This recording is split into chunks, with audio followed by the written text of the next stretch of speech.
In this episode of Election College, we'll talk about the Constitutional Convention and the Electoral College.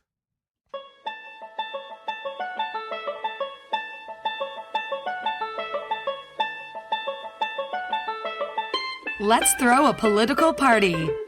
Face it, the political scene sucks, but did it always? It's time for Election College, and class is in session. Now, your hosts, Jason Goff and Ben Smith.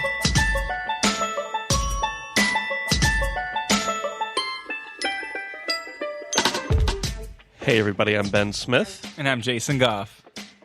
And today we'll be talking about the Continental Congress and the Articles of Confederation, so let's get into it. So in the last episode, we talked about the Continental Congress and how it was formed as a response to the Intolerable Acts, or if you're British, the Acts of Coercion. And the Constitutional Convention, which was also known as the Philadelphia Convention, the Federal Convention, or, hey, if you're feeling fancy, the Grand Convention at Philadelphia. A.K.A. John Adams' favorite thing. Right.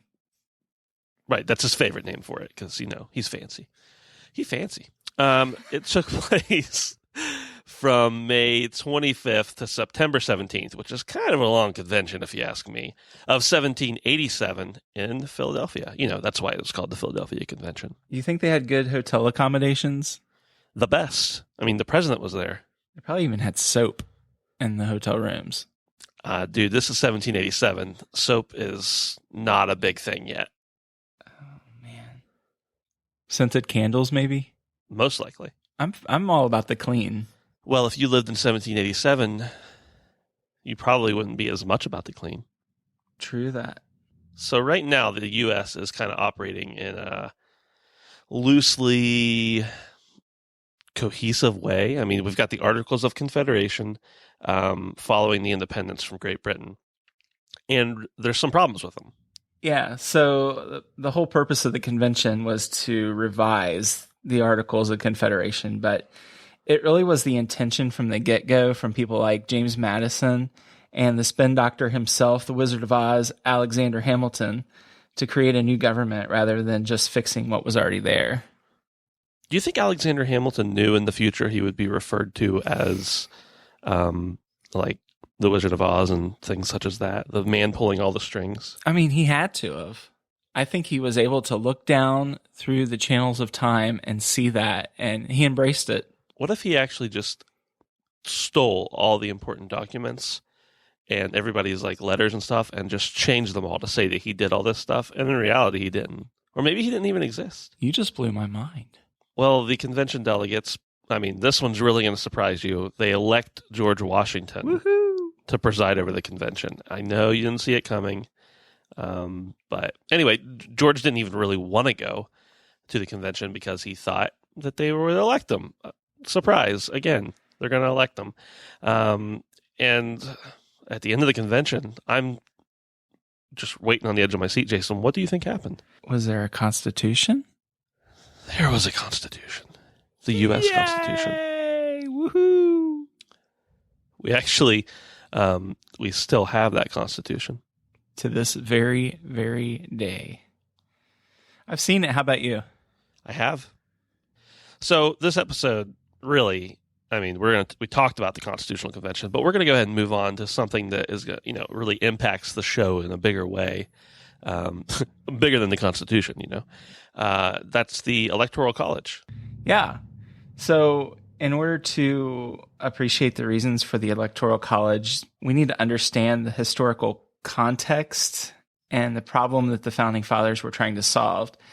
They faced the difficult question of how to elect a president in this new nation that was comprised of 13 large and small states that were really jealous of their own rights and powers, and they were suspicious of any centralized national government. Right. They've just come out of this huge war with Britain or England or whatever you want to call it, themselves, basically. They want to kind of avoid having this strong central power that can boss them around and tell them what to do. And, sure, the Constitution is around, or they're working on it. But they don't. Not everybody realizes all the checks and balances that are there. Yeah, and keep in mind that around this time, the U.S. is only about 4 million people, and these 4 million people are spread up and down about 1,000 miles along the Atlantic seaboard. So they're barely connected by any sort of transportation or any communication. AOL was very much in its infancy at that time. Should we explain what AOL is? No, I think if they don't get it, they don't need to. Okay. So the national campaigns were impractical, even if they had been thought desirable. So it wasn't like, hey, I'm mystery candidate and I'm from Maine. Just not practical. Yeah. Well, I mean, on top of that, under the influence of some different British thinkers, and obviously in this new America, the idea of political parties and candidates in general is just kind of downright evil. I mean, it's really not looked at highly.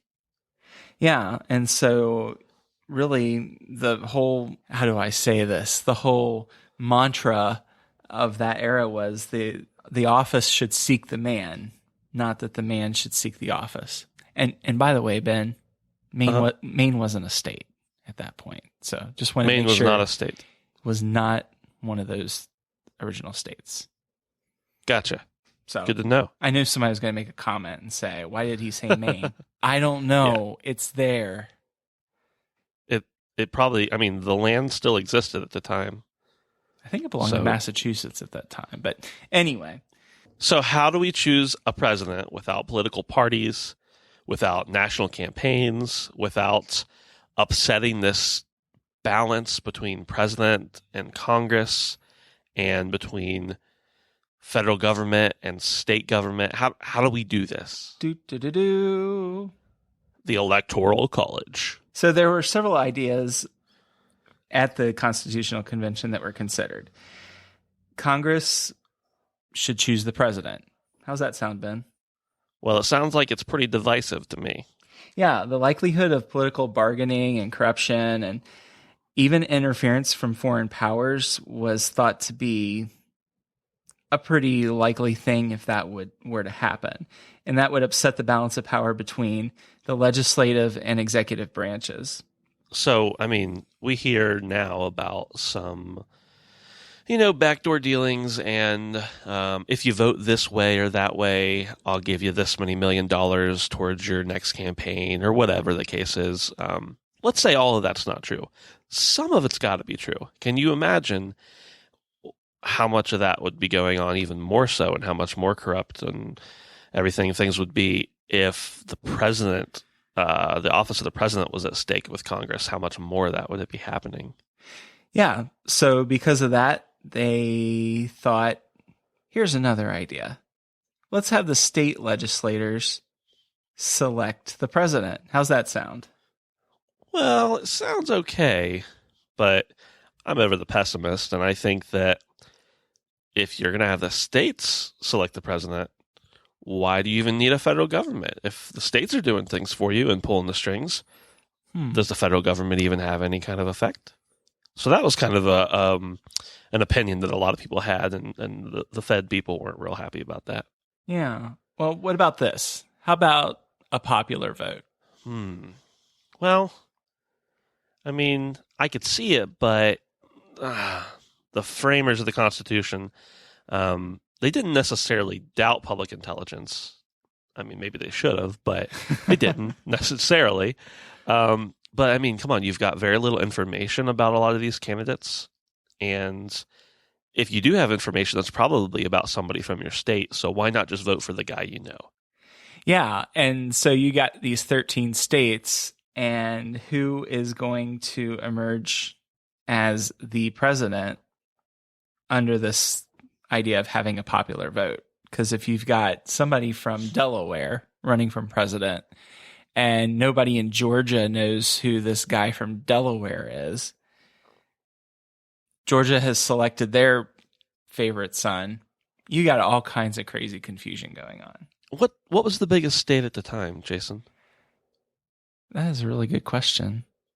Let's pretend like we know.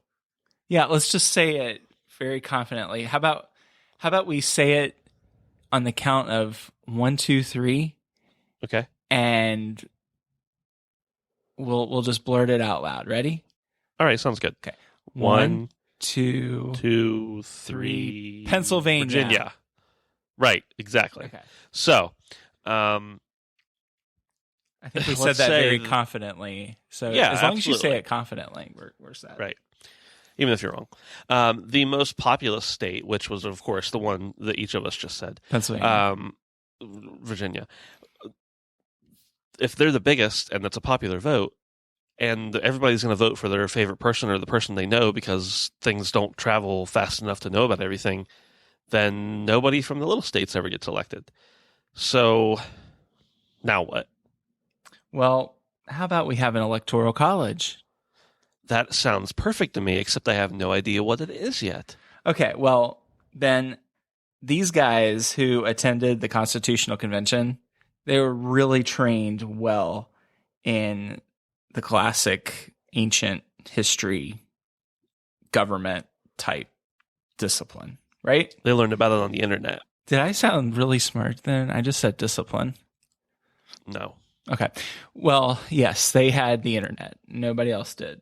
So these members of the Constitutional Convention who were really up on their high-speed access, they got this idea of having an indirect election of the president through this electoral college. And they got the idea from the Romans. Right. The idea came from the Roman Republic, where they had the centurial assembly. And under that system, any adult male citizens of Rome were divided according to their wealth in the groups of 100. Believe it or not, those are called centuries. Yeah, and each century was entitled to cast one vote in favor or against proposals submitted to them by the Roman Senate. So in the Electoral College, we have these states serving as the centurial groups. Now, of course, this isn't based on wealth, but they're based on centurial groups. And then the number of votes per state is determined by the size of each state's congressional delegation. Genius. So, yeah, it's pretty much the best idea ever. Yeah, and with the Electoral College, I know this happens every now and then. I know in the year 2000, when Bush got the electoral vote, but Gore won the popular vote, a lot of people were talking about, oh, let's just nullify this Electoral College. This is way outdated. But as recently as 2012, the 2012 election, there was a judge up in Chicago who gave a pretty good case of why the Electoral College is still relevant to us today. Should we clarify what the Electoral College specifically is, and then we'll maybe get into that?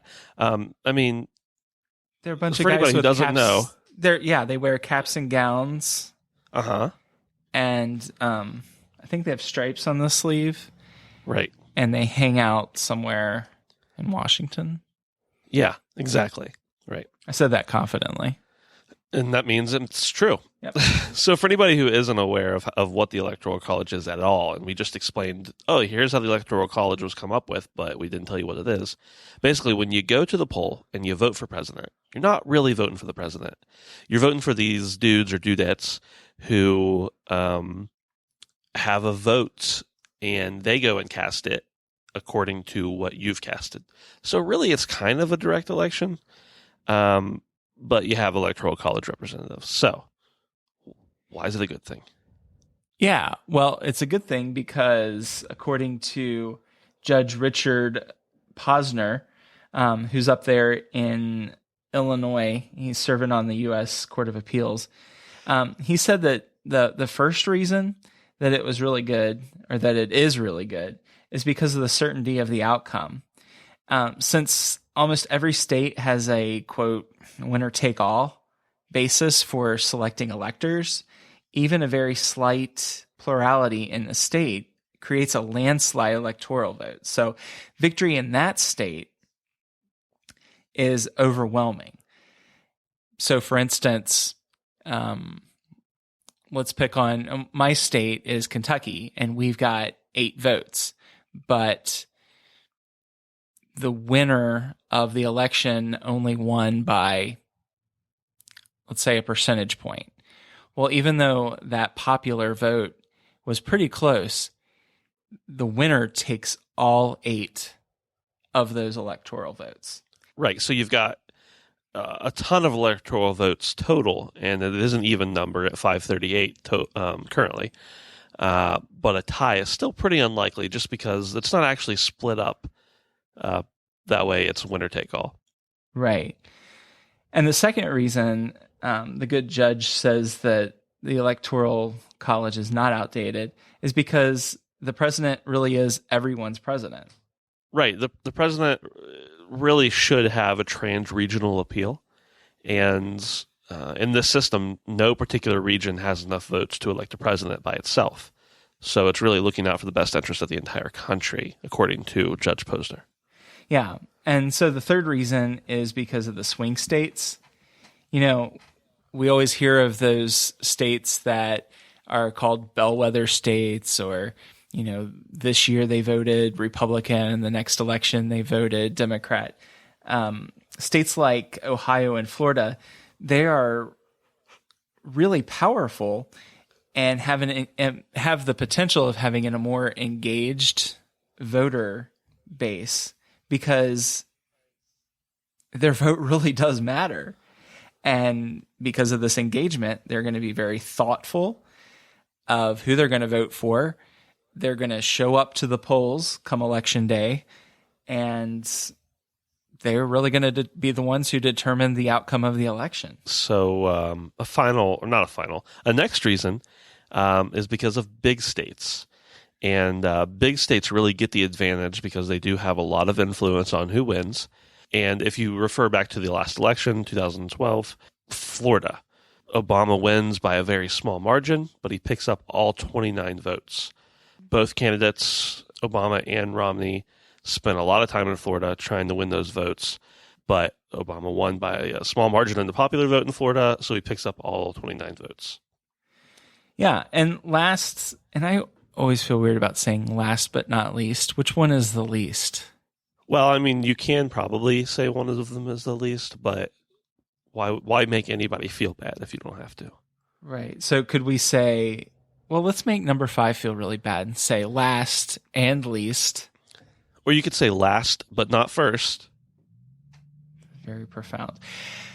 You're avoiding runoff elections. So, for instance, Nixon in 1968 and Clinton in 1992, they both only had about 43% of the popular vote, but they won a majority in the Electoral College. I think Nixon got 301 votes, electoral votes, and Clinton got 370. Anyway, they both only got that 43% in the popular vote, but they won a majority in the Electoral College. So there was absolutely no pressure to have a runoff election. Right. And especially in the instance, I mean, Clinton got the right 43% of the popular votes because he got a whopping 370 electoral votes. I mean, that's a ton more than you need to win. Do you think the first President Bush ever gets mad at Ross Perot for running? He's like, oh... I'd say at this point he's not real irritated about it. He's got those funny socks that he wears now. So, have you ever noticed that? I've never noticed his socks. No, he wears some crazy socks. You'll have to look that up. And I think it's because of Ross Perot. Yeah, Ross Perot probably drove him to the point where he had to wear those socks. He's like, I got some crazy socks. So there you have it, the Electoral College. What do you think, Jason? Is it an outdated way of electing our president? Or do you like the way things currently are? I won't offer my personal opinion, but I would love to hear our listeners' opinions over on the Facebook page. Me too. Hey, next time we're going to talk about the first election and the first president.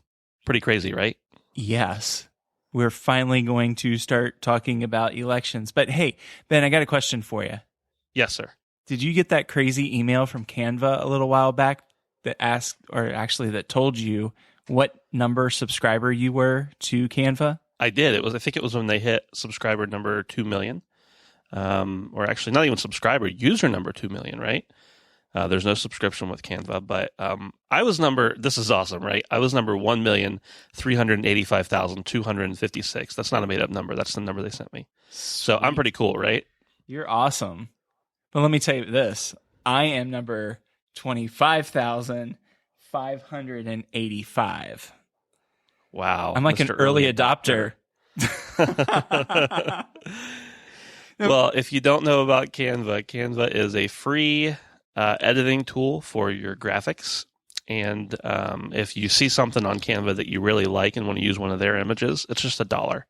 They've got lots of preset layouts. Everything is ready for you to go and be basically the best graphic designer in the world. Exactly. You will go down in history just like the person who wins the next election we're going to talk about. But hey, Canva has a special offer for our podcast listeners. If you go to electioncollege.com/Canva, that's CANVA, they're going to give you a whole lot of love. First of all, they are going to give you a $10 credit. So just like what Ben was talking about, where it's only $1 an image, that's 10 images absolutely free just by going to electioncollege.com/Canva. And while you're there, you should also hop on over to our Facebook page at facebook.com/Election College, our Twitter stream at Election College. And why not, since you're already at it, stalking us, quit it already. See us on Instagram at Election College. Yeah, tag us there, yo. Please leave us a review. We would love that. It would make us happy. And quite frankly, it helps the show get noticed. Yeah, and if you find this content at all interesting and maybe you want the world to know about it, click that subscribe button. We'd love you for it. How about now? I think we've creeped them out thoroughly enough. So I'm going to go ahead and sign off and say this has been. And this is Jason. And thank you very much for listening.